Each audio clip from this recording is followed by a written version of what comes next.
oyentes de Radio Sefarad? Estamos una vez más aquí en Identidad desde Uruguay, saludando al psicólogo y ensayista Raúl Kaufmann, que vuelve de nuevo a los micrófonos de Radio Sefarad. ¿Qué tal, Raúl?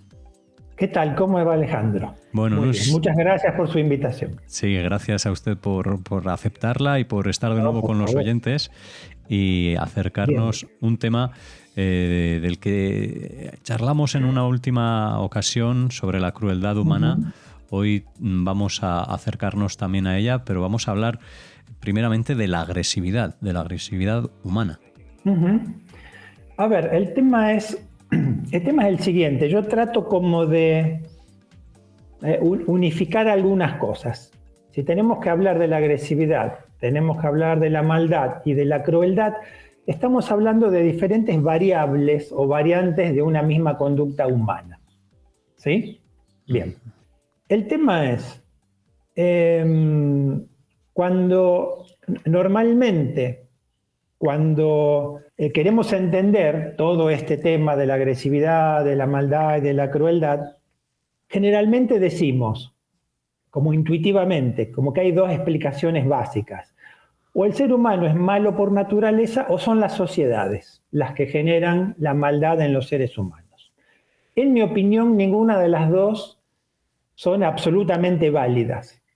Entonces, para entender el tema de la agresividad, que puede convertirse en maldad o en crueldad, yo intento, simplificando un poco, abordarlo desde 5 puntos de vista posibles. A ver si nos entendemos. Entonces yo propongo mirarlo, el tema desde la condición de especie que tiene el humano. Propongo mirarlo desde los logros evolutivos que tuvo este animal humano a lo largo de los miles y millones de años de evolución. Entender los determinantes sociales y culturales, sí, eso sí. Entenderlo desde la psicopatología y desde la complejidad que es la geopolítica. Porque ahí es donde se complejiza mucho más lo de entender la agresión, la agresividad, la maldad y la crueldad. Entonces, en principio, así como partimos de que, bueno, es malo por naturaleza o son las sociedades, normalmente se nos presentan intuitivamente, frente a esta problemática que es muy importante, 3 abordajes, que podemos llamarlo así simplificados.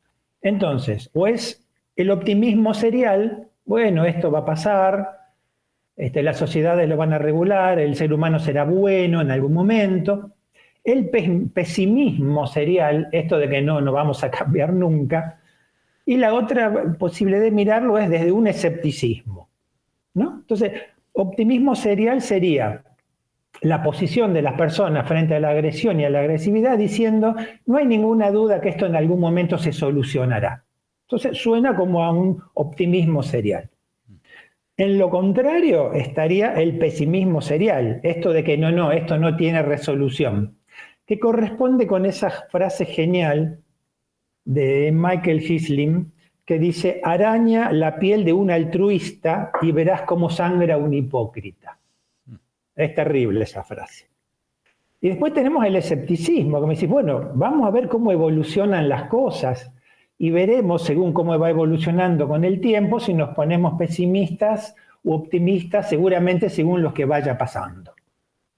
Como que es muy difícil tener una posición fija porque las cosas van cambiando y además, para entender la agresividad humana, repito, para mí hay que leerlo desde muchos puntos de vista diferentes.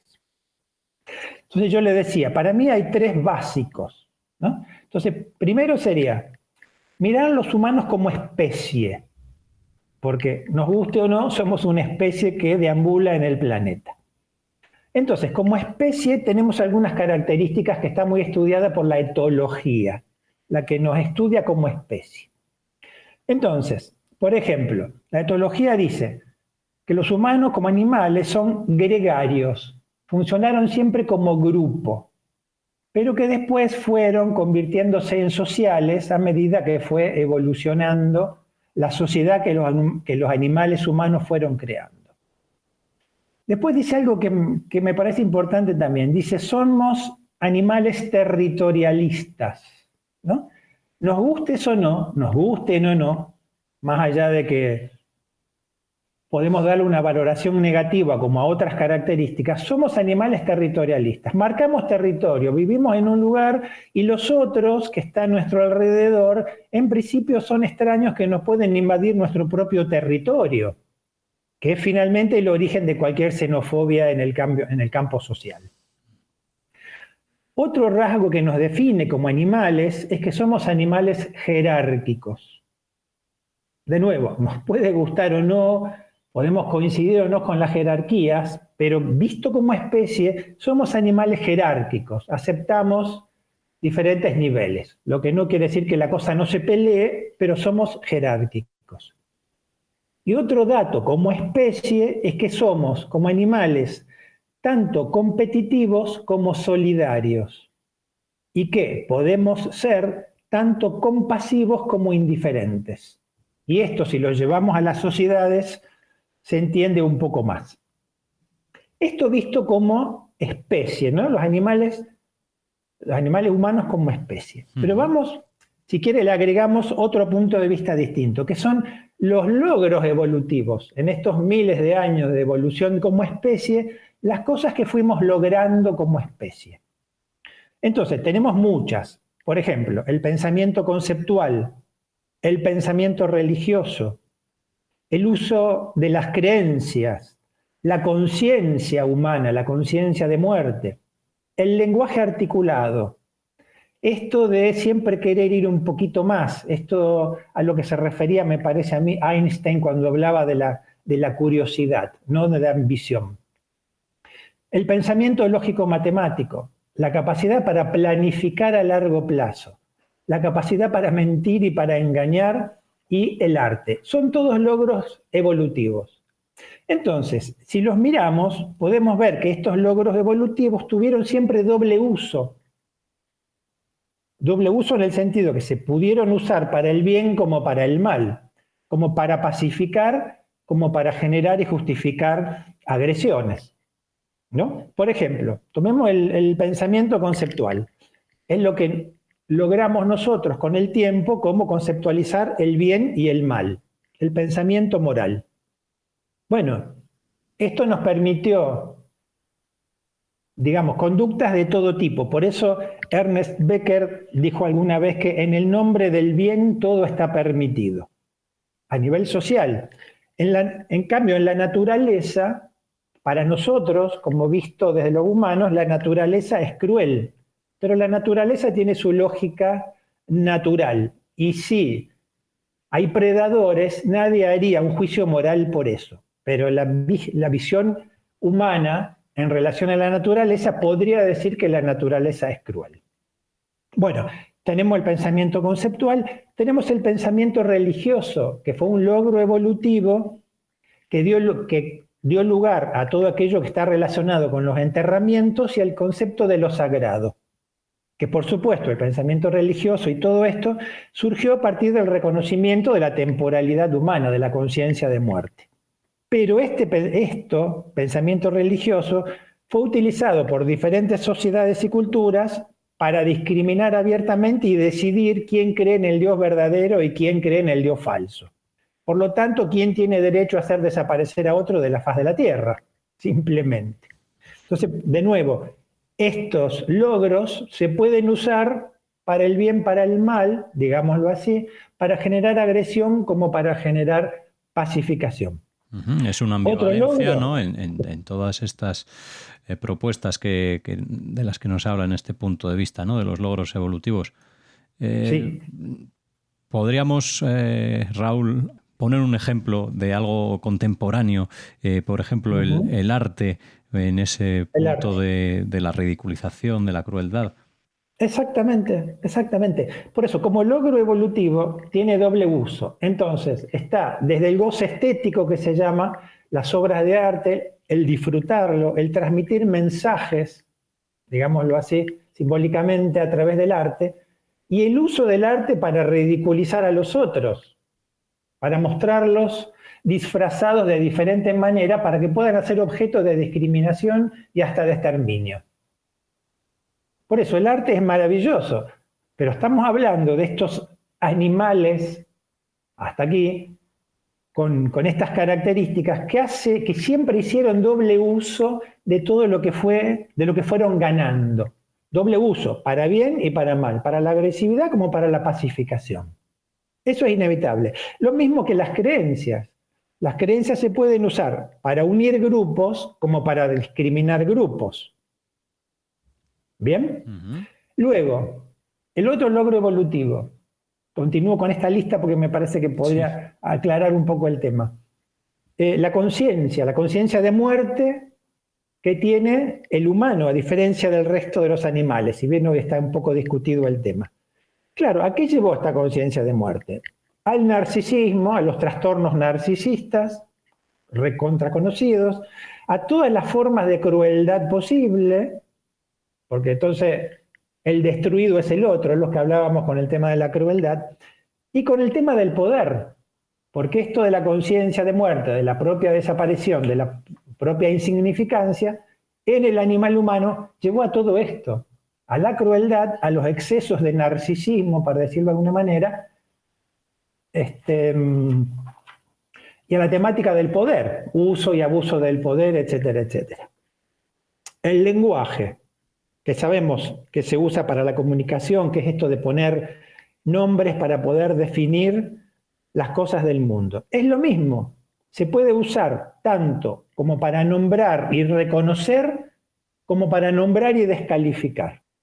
Después está el otro que es increíble, ¿no? Esto del el pensamiento, vamos a llamarlo lógico-matemático, que logró el humano con el tiempo, que permitió desde simplemente construir puentes hasta construir una estación espacial y taxis espaciales para ir y venir, como para desarrollar tecnologías para hacer un diagnóstico de salud.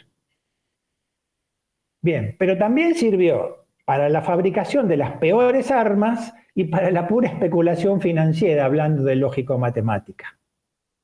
La capacidad para planificar a largo plazo, sabemos, logro evolutivo, pero se usó tanto para construir, para destruir sistemáticamente a largo plazo.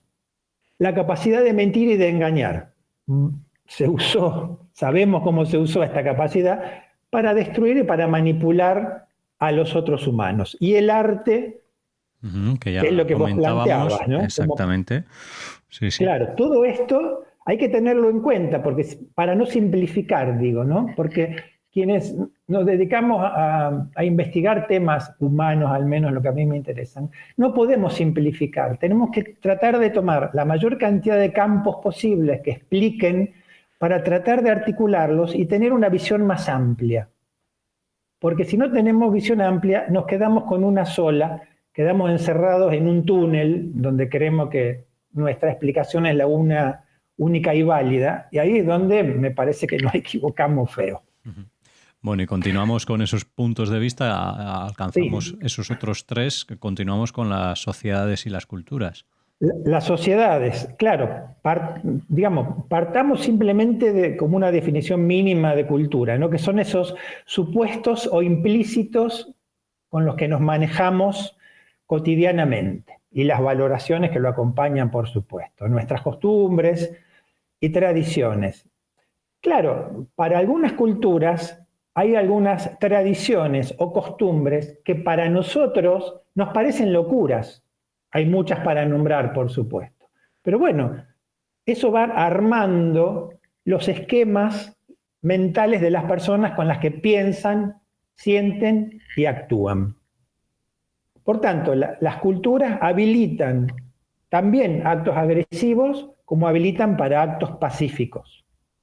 Las sociedades, la organización social, no solo los implícitos culturales, también hay sociedades solidarias, autoritarias, algunas más abiertas, más cerradas. Si comparamos la lógica europea con la lógica latinoamericana, estamos en lugares muy diferentes, ¿no? Como hay sociedades que validan y hasta naturalizan la violencia. Porque hay un tema que me parece que es interesante. ¿Por qué finalmente terminan sosteniendo los representantes de las sociedades que el único modo de detener y controlar la violencia es que esté centralizada en una sola mano? Que solamente ese lugar sea el único autorizado para utilizarla. Todo un tema, todo un tema. Desde luego. Luego está la psicopatología, que sabemos que son los criterios médicos, psicológicos y sociales que definen la normalidad. Entonces, nos encontramos las psicopatías, sociopatías, los asesinos seriales, la dificultad para el manejo de los impulsos, el manejo de la ira, que está tan en boga ahora y muy utilizado por la política. Todo esto es psicopatología, pero es la sociedad la que define la normalidad, porque es lo que define qué es la norma y qué está fuera de la norma, porque finalmente lo normal es lo que termina naturalizándose en una sociedad. Finalmente es así, nos guste o no nos guste. Y por último, para concluir esto, bueno, cuando entramos en la geopolítica para entender las agresiones, esto se complejiza infinitamente, porque están los intereses económicos sectoriales, los psicópatas en el poder, el uso de las emociones para manejar a los pueblos enteros como un rebaño hacia una guerra así fácilmente, el uso de la violencia política, la declaración de los opositores como demonizados, la corrupción que nos hace descreer de la política. Y además la geopolítica, volviendo a esto, ha logrado, en función de los armamentos, crear armamentos que nunca habíamos visto. Entonces, no solo los tradicionales, tenemos la guerra informática, la guerra biológica, la energía nuclear que hoy no tiene absolutamente nada que ver con la del año 45, por supuesto. Si hoy usarían energía nuclear para la guerra, las bombas del 45 serían minimizables absolutamente. Los misiles y los que aún no conocemos porque no se fabricaron aún o que no han sido declarados. Y para terminar esta idea, con el presupuesto de guerra del planeta, ¿se terminaría o no la problemática del hambre, de los problemas de salud y de la falta de educación de los humanos que están en el planeta? Pero eso nunca se logró, nunca se resolvió, y eso sí que es una gran crueldad.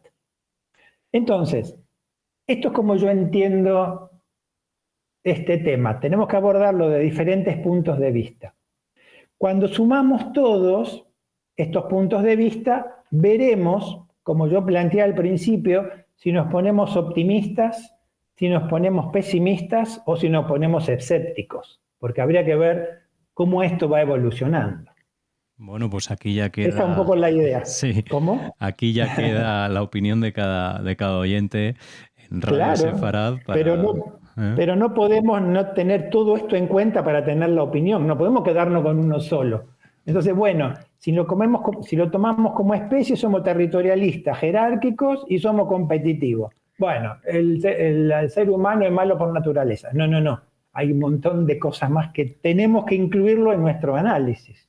Bueno, son muchas las variables, desde luego, Raúl. Aquí nos ha dejado unas propuestas para analizarlo, para recorrer esta agresividad, maldad y crueldad humanas. A lo largo que van tomando formas diferentes, por supuesto, en la medida que la tecnología va cambiando, ¿no? También la tecnología y la sociedad, en base a muchos de los criterios y factores que nos ha comentado en este Identidades de Uruguay. Les invitamos a todos a enviarnos sus comentarios al email redaccion@radiosefarad.com y conocer un poco más cuál es su posición, si es más escéptica, si es más pesimista o bien si es más optimista, que es un poco lo que dejamos al final, ¿no? Aunque utópica de alguna manera, desgraciadamente, ¿no? Que esos presupuestos no vayan para solucionar todos los problemas que podrían hacer de este planeta un lugar mejor, sin duda. Exactamente, pero bueno, los seres humanos siempre crearon utopías. Exacto. El tema de las creencias que yo te planteaba antes, no siempre crearon utopías. Es que frente a una realidad distópica, para decirlo de alguna manera, en relación a la utopía, ¿cómo no generar utopías. Por esto, si con el presupuesto de guerra se puede solucionar el tema del hambre en el planeta, ¿por qué no se solucionó? Bueno, hay que ver qué posición toma cada uno, optimismo, pesimismo o escepticismo en relación a esto, porque las variables son muchas. Muchas y con muchas combinaciones. Así que ahí las dejamos para que ustedes las analicen. Gracias, Raúl Kaufmann, otra vez por compartir el tiempo con los oyentes de Radio Sefarad aquí en esta identidad desde Uruguay. Les invitamos a escuchar otras de las conversaciones que hemos mantenido con Raúl Kaufmann aquí en esta casa. Gracias y hasta la próxima. Muchas gracias a vos. Gracias.